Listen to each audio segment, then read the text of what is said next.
మీ జిల్లాకే చెందిన central minister Srinivas Varma చాలా దారుణమైన ఆరోపణలు చేశారు. ఆరోపణలు చేయడమే కాదు, కొన్ని స్టేట్మెంట్లు ఇచ్చారు. ఒకసారి మీకు ఓకే అంటే నేను వినిపిస్తా.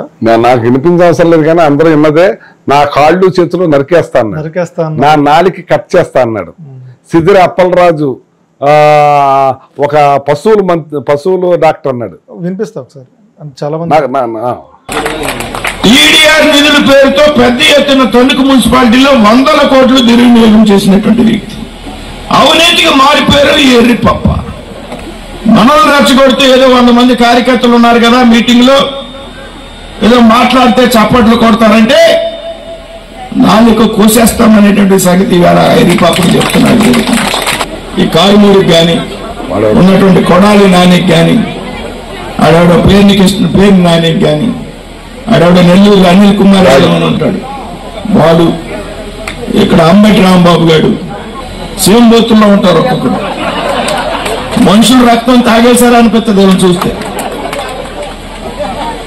ఇంకోటి ఆడ ఉన్నాడు, ఆడు చదువుకున్న డాక్టర్ సిద్దిరి అప్పలరాజు,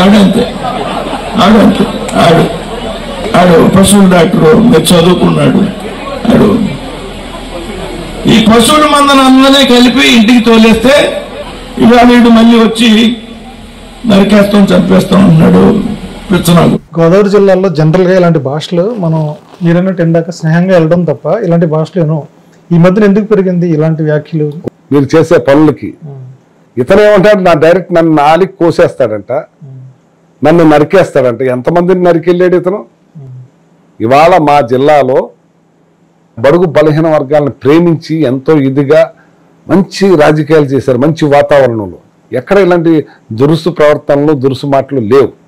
కానీ ఇతను ఒక వార్డు మెంబర్కి తక్కువ, సర్పంచ్కి ఎక్కువ. ఇతను ఒక వార్డు మెంబర్కి తక్కువ, సర్పంచ్కి ఎక్కువ. సెంట్రల్ మినిస్టర్ సెంట్రల్ మినిస్టర్ ఇతను సెంట్రల్ మినిస్టర్ ఎందుకు అయ్యాడు? ఈ ఈవీఎంల వల్ల, ఈ కూటమి వల్ల అయ్యాడు. లేకపోతే ఈ స్థాయి ఏంటి? కుక్కని సింహాసనం మీద కూర్చోబెడితే బొక్కలో పరిగెట్టినట్టుగా పోయాడు ఇతను.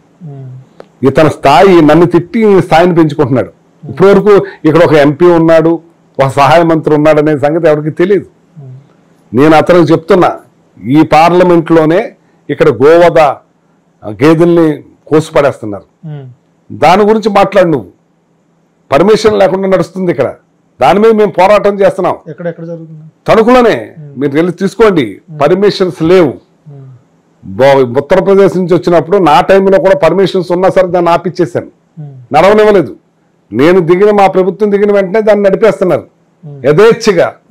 అక్కడ చుట్టూ ఉన్న ప్రజలు గగ్గోలు పెడుతున్నారు, గోల పెడుతున్నారు.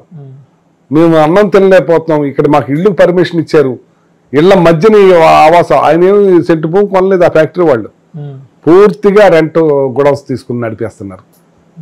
ఫ్యాక్టరీ పర్మిషన్ కూడా లేదు, అయినా సరే దాన్ని నడిపేసే కార్యక్రమం చేస్తుంటే ఈ పార్లమెంటులో సంబంధించిన వ్యక్తి దీని గురించి మాట్లాడు.